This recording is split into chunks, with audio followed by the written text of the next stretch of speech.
Baik, bismillah, alhamdulillah, salatu wassalamu ala rasulillah, amma ba'd. Terima kasih, selamat untuk, saya panggil ibu aja ya, Ibu Intan Permatasari. Sebenarnya saya udah bosan juga sih dengan Naqib Al-Atas gitu ya, karena saking banyaknya buku yang saya baca gitu tentang Naqib Al-Atas. Iya, tapi iya betul. Ya ini, tapi ya karena ya udah terlalu banyak. Kemudian juga tadi kalau biasalah karena juga mahasiswa baru kan ya. Jadi kalau bilang ide-idenya itu perlu dan sebagainya, ini tuh sudah lama, sudah 20 tahun lebih, 25 tahun lebih. Artinya ya sudah misalnya di teman-teman di ISDEF USM, University Science Malaysia itu udah memang mempraktekkan epistemologi ini gitu ya.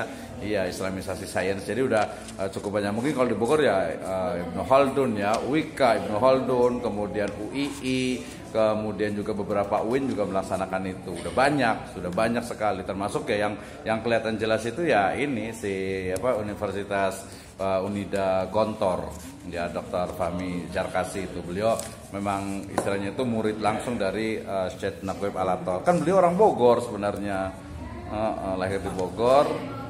Iya, jadi cocok. Tapi udah banyak banget sih penelitian tentang ini gitu. Jadi agak-agak tadi bosan sih enggak gitu, cuma kok ini lagi gitu. Jadi belum ada yang baru gitu. Tadi yang belum disentuh justru dari sisi relevansi di perguruan tingginya itu. Tapi nggak apa-apa ya. Pertama masukan saya cuma 2 gitu ya. Masukan saya 2. Pertama dari sisi penulisan. Ya, yang kedua dari sisi kontennya. Dari sisi penulisan, ini pastikan semua penulisan itu mengikuti kepada pedoman kalau sudah ada. Di sini dari awal aja Said Muhammad langsung disambung, padahal dia dipisah. Tadi mungkin nyambung gitu ya. Kemudian juga biasanya itu nama itu dengan NPM itu disusun oleh itu setelah di bawahnya logo. Ya, kemudian di sini itu program studi Magister Pendidikan Agama Islam, program pasca sarjana Sekolah Tinggi Agama Islam Sirajul Falah Bogor, baru tahunnya di bawah pakai Masehi sama Hijriyah. Ya. Iya, tapi kan jangan ngikutin juga. Ini kan di sini tahunnya di bawah deh harusnya deh dari sisi penulisan ya. Kemudian yang kedua dari sisi penulisan huruf kapital nih. Ini Masya Allah nih udah jadi judul disertasi nih. Udah langsung disertasi gitu ya. Ini sebaiknya diperbaiki nih ya. Ini lembar pengesahannya. Kemudian ini juga sama dan di itu kan kata sambung, dia nggak perlu pakai besar. Ya, di kata pengantar itu dipisahkan, disesuaikan ya.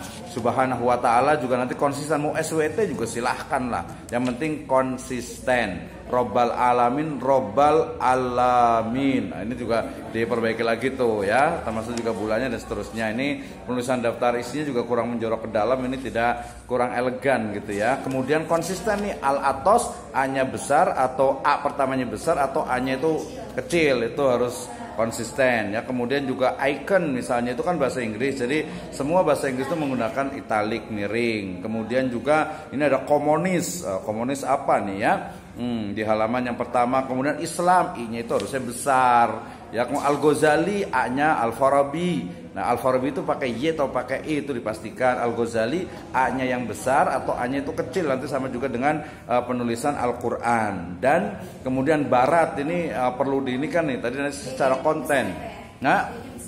Nah itu dia, kalau orang bilang hari gini masih bicara norma barat timur barat, udah nggak zaman sebenarnya gitu. Jadi jangan menyebut barat, kalau menurut saya sih itu kurang bagus ya. Jadi nanti carilah istilah-istilah yang lain, mungkin bisa kita nyebutnya mungkin kapitalisme, marxisme atau materialisme, itu lebih jelas gitu ya. Nah kemudian footnote, ini pakai footnote atau pakai body note di pedomannya?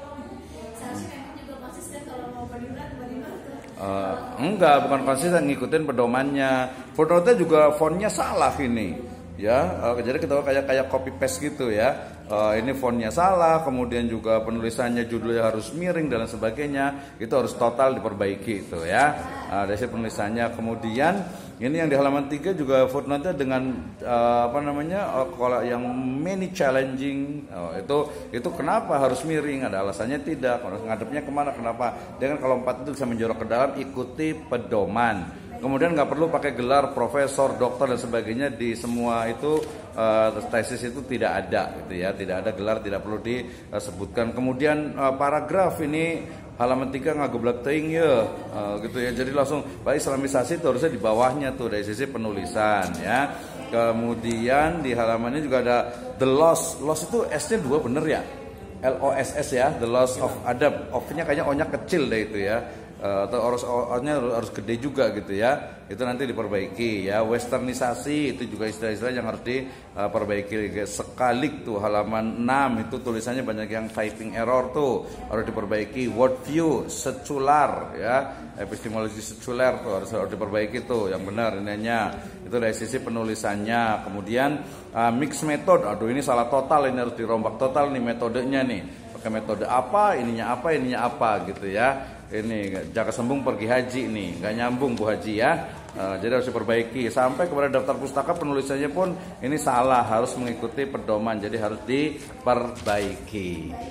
Itu masukan yang pertama dari sisi istilahnya itu penulisannya, banyak sekali nih. Baru yang kedua dari sisi kontennya, epistemologi Islamisasi ilmu pengetahuan Syed Muhammad Nurul Alatos dan relevansinya di perguruan tinggi STI Sirajul Falah. Tadi pertanyaan pertama, kenapa harus Sirajul Falah, kemudian satu STAI, ini agak-agak sayang sebenarnya itu. Kalau bisa dua mungkin dengan Laroeba akan lebih bagus sebenarnya. Jadi jangan satu lah gitu ya.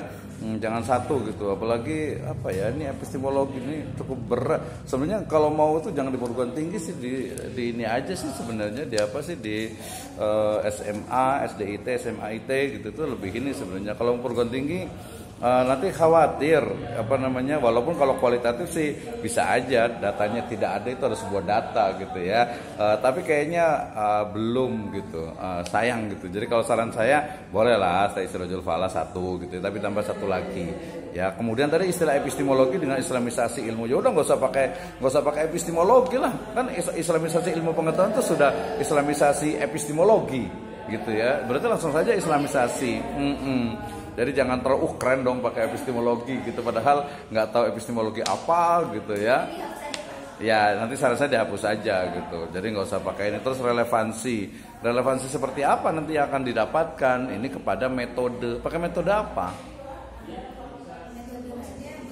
Metode penelitiannya. Mix method. Angketnya diambil dari mana? Diserahkan ke siapa? Dikasih ke siapa? Kenapa harus ke mahasiswa? Kan nggak ada hubungannya dengan mahasiswa. Tadinya saya mau menggabungkan antara mahasiswa dan pemikiran dosen. Nanti dosennya berapa orang? Kalau harapan saya sih, kalau dosennya kota sederhana aja Pak. Enggak kurang cocok sih, karena dia berbeda. Bahkan nanti ininya itu nanti bukan lagi relevansi, tapi itu lebih kepada persepsi. Iya, jadi persepsi dosen pasca sarjana terhadap pemikiran Naqib Alatos. Jangan-jangan sebagian juga nggak tahu Naqib Alatos itu seperti apa, bagaimana pemikirannya gitu ya. Jadi ini nggak ada kuanti-kuantinya acan. Ini ya nggak ada kuantitatifnya, itu nggak ada gitu.